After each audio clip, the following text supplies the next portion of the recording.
Naomi Judds' life looked from the outside like a classic American rise story, but underneath it ran a current of pain, secrecy, and survival that shaped not only her career but also the fractured bond with her daughters. Born Diana Ellen Judd on January 11, 1946, in Ashland, Kentucky, she grew up in a family that was constantly chasing stability. Her father worked long hours at a gas station, her mother stayed home, and money was always tight. When Naomi was just 3 years old, she contracted polio and spent nearly a year hospitalized. Though she learned to walk again, the illness left her with a limp that followed her through life, strengthening her resolve while quietly feeding insecurity. By the time she was 15, Naomi was forced into adulthood far too soon. She became pregnant and was pressured to leave school and home. A shotgun wedding followed, and in 1964 her first daughter, Christina Claire Simonella, later known as Wynonna, was born. Naomi tried to keep her dreams alive, but her marriage quickly became violent.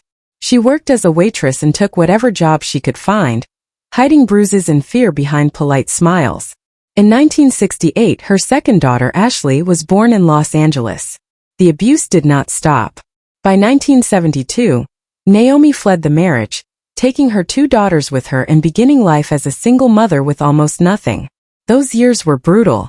Naomi worked as a secretary, nurse's aide, and later a nurse, moving constantly to survive. By the time Wynonna turned 18, the family had relocated more than 20 times. Instability became normal. When Naomi finally escaped her husband after a violent assault, Wynonna was forced to grow up overnight, caring for Ashley while her mother struggled emotionally. It was during this time that a devastating truth was kept hidden. The man Wynonna believed was her father was not biologically related to her. Naomi had become pregnant as a teenager by another man, Charles Jordan, and never told her daughter. Wynonna would not learn the truth until decades later, during therapy, and it shattered her sense of identity. In 1979, Naomi's life took another turn when she contracted hepatitis C from a contaminated blood transfusion. At the time, the disease was poorly understood and deeply stigmatized. The illness caused chronic pain, exhaustion, and depression, forcing Naomi to leave jobs and pushing the family further into poverty. Wynonna, still a teenager, witnessed her mother unravel emotionally, sometimes being locked out of the house during severe episodes. Fear hung over their home, including the fear that Naomi might not live long. In 1980, Naomi felt a calling that would change everything. She convinced 16-year-old Wynonna to leave school and pursue music with her. They drove to Nashville in a worn-out car, slept behind gas stations, cleaned houses, and played wherever they could. Rejection came again and again, until their demo reached RCA. In 1984, everything changed. Mama He's Crazy went to #1, and the Judds became one of the most powerful forces in country music.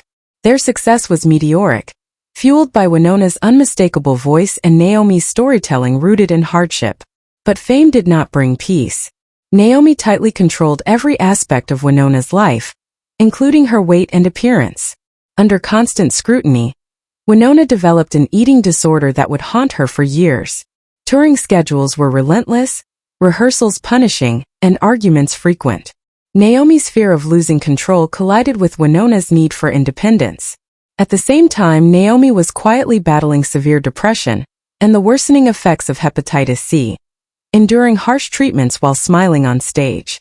By the mid-1980s, the Judds were winning Grammys and selling millions of records, yet their private world was unraveling. Naomi collapsed backstage at the ACM Awards and later admitted she was sinking into a major depressive episode. She struggled with suicidal thoughts, anxiety, and exhaustion, but kept much of it hidden. In the studio, tensions grew as Naomi rewrote or erased Wynonna's contributions, leaving her feeling like a tool rather than a partner. Money and success only deepened resentment, especially as Naomi supported Ashley's acting career, while Wynonna felt increasingly sidelined. As the years went on, secrets continued to surface. Naomi revealed her past struggles with drugs and mental illness, clashing with the clean image fans believed in. She underwent electroconvulsive therapy for depression in the 1980s without telling Wynonna, a discovery that later devastated her daughter.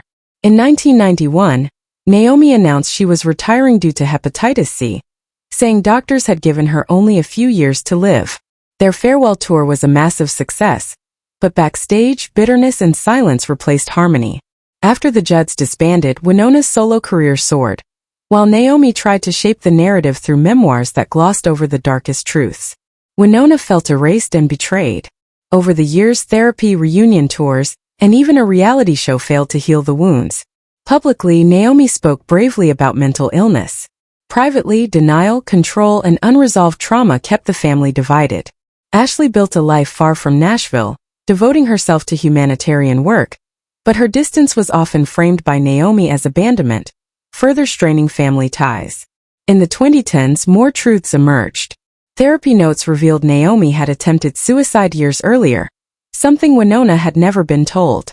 Wynonna spoke openly about lifelong emotional pressure, body shaming, and identity confusion. The family's pain became public, not as scandal, but as a portrait of generational trauma amplified by fame. Even moments of reconciliation were fragile and incomplete. On April 30, 2022, Naomi Judd died by suicide, one day before her induction into the Country Music Hall of Fame. The shock rippled through fans and family alike. Her death underscored the reality that success and advocacy do not erase mental illness. In the years that followed, Wynonna chose to turn grief into purpose, raising money for suicide prevention and speaking openly about silence and shame. Together with Ashley, she began confronting the past publicly, acknowledging abuse, secrecy, and the cost of survival. The Judds left behind a legacy of groundbreaking music and unforgettable harmonies, but also a story that revealed how deeply pain can live beneath applause. Their journey remains a reminder that healing requires truth, and that even the brightest voices can carry unspoken sorrow for a lifetime.